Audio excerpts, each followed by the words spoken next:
everyone, welcome back to Webtech Tutorial.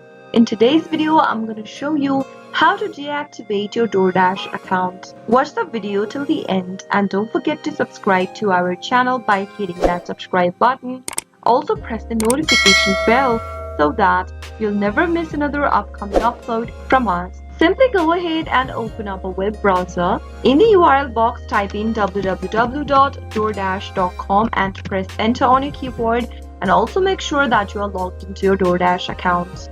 Once you are inside the main home page, go and click on the horizontal line at the top left hand corner from the main home page of DoorDash. Click on the account option from the sub menu, and from the option at the very top, click on the manage account link.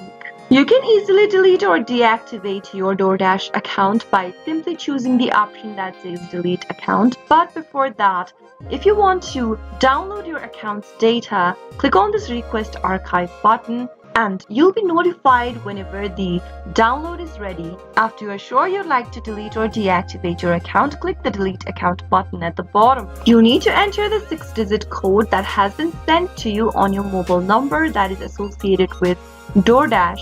Simply enter the 6-digit code in the text box and click the submit button. Soon after you do that, follow the instructions and you'll be able to delete or deactivate your DoorDash account. That is how it can be done. I hope you found the video to be helpful. If it was, go ahead and give us a thumbs up. I'll be back soon with more videos like this. Thank you for watching.